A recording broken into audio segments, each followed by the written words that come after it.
जिले में चुनावी प्रचार लगातार जोर पकड़ता जा रहा है। 17 नवंबर को होने वाले मतदान के लिए अब महज 3 दिन का समय है। बालाघाट जिले की सभी 6 सीटों पर भाजपा और कांग्रेस के बीच सीधी टक्कर तो है, लेकिन निर्दलीय और गोंडवाना बसपा के साझा उम्मीदवार भी इन राष्ट्रीय दलों के उम्मीदवारों को कुछ सीटों पर चुनौती दे रहे हैं।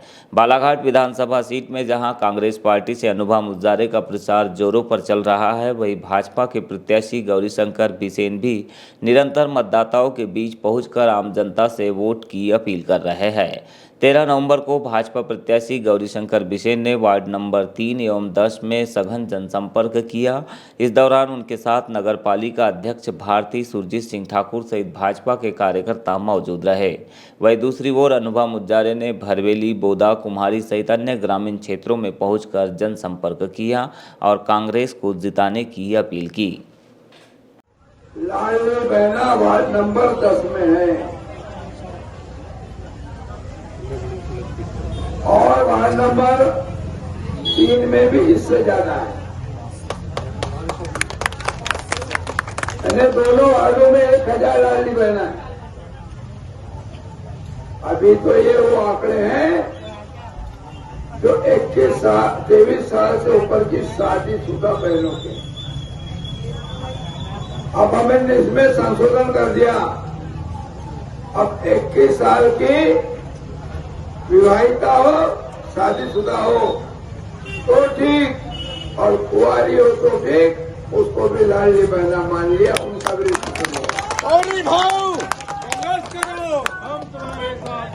ये कांग्रेस वाले पूरा भुगवा रहे हैं,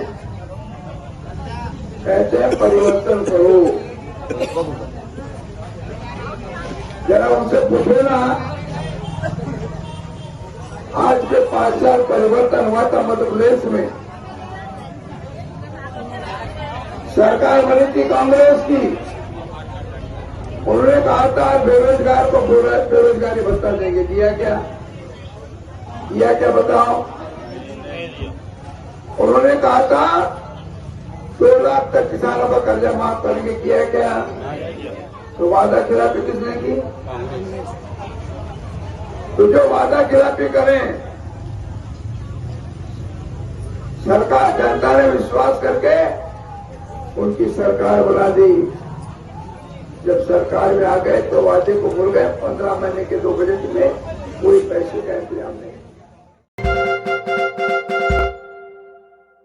विधानसभा क्षेत्र लांजी से कांग्रेस की प्रत्याशी हिना कांवरे लगातार गांवों में नुक्कड़ सभाएं लेकर चुनाव प्रचार कर रही है। इसी के तहत 13 नवंबर सोमवार को हिना कांवरे ने गोदरी, बटकरी, कुम्हारी कला, पाथरगांव, मानपुर, बहेला, खोलमारा, जामुनटोला, डोंगरगांव और चिखली में नुक्कड़ सभाएं ली। इस दौरान चिखली में हिना कांवरे ने कहा कि सभी लोगों के मन में आज एक ही बात है कि जब भी प्रदेश में कमलनाथ जी की सरकार बने तो वो जब अपने विधायकों को देखे तो उसमें सबसे पहले नाम लांजी का रहना चाहिए। इसके लिए इस बार हम सभी 6 सीटों पर जोर शोर से चुनाव लड़ रहे हैं। उन्होंने कहा कि ऐसा माहौल मैंने कभी नहीं देखा जो आज मुझे दिखाई दे रहा है।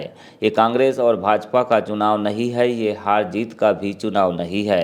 ये लांजी को सबसे ऊपर रखने का चुनाव है और मुझे विश्वास है कि जब भी ऐसी बात आएगी तो हमारे लोग निश्चित ही ऐसा ही निर्णय लेंगे। उन्होंने भाजपा के नेताओं पर निशाना साधते हुए कहा कि 19 साल से प्रदेश में उनकी सरकार है, लेकिन ये आज लाडली बहना से शुरू होकर लाडली बहना पर ही अपनी बात खत्म कर रहे हैं। ये लाडली बहनाओं को डर बताते हैं कि कांग्रेस की सरकार आएगी तो पैसा मिलना बंद हो जाएगा, लेकिन ये लोग यह भूल जाते हैं कि कांग्रेस की सरकार ने चुनाव से बहुत पहले ही नारी सम्मान योजना के तहत 1500 रुपये दिए जाने के फार्म भरवाए हैं। कमलनाथ जी ने तो नारी सम्मान योजना की तारीख भी तय कर दी है। 3 तारीख को जब रिजल्ट आएगा तो 1 जनवरी 2024 से ही महिलाओं के खाते में 1500 रुपये की राशि आना शुरू हो जाएगी। ऐसा माहौल तो मैंने भी कभी नहीं देखा था जैसा माहौल मैं इस बार देख रही हूँ, क्योंकि ये कांग्रेस बीजेपी का चुनाव नहीं है, ये हार जीत का चुनाव नहीं है, ये तो लांजी को सबसे ऊपर रखने का चुनाव है। और जब जब ऐसी बात आएगी हमारे लोग निश्चित रूप से ऐसा निर्णय सुनाएंगे जो मध्य प्रदेश में ऐतिहासिक निर्णय होगा। हमारे लोगों पर हमको भरोसा है। आज बीजेपी के लोग गांव-गांव में जाकर एक ही प्रचार कर रहे हैं आपको सुनोगे तो हंसी आएगी। 19 साल से उनकी सरकार है बीजेपी की, लेकिन जब योजना गिनाने बैठते हैं तो लाडली बहना से शुरू होते हैं और लाडली बहना पे ही खत्म हो जाते हैं।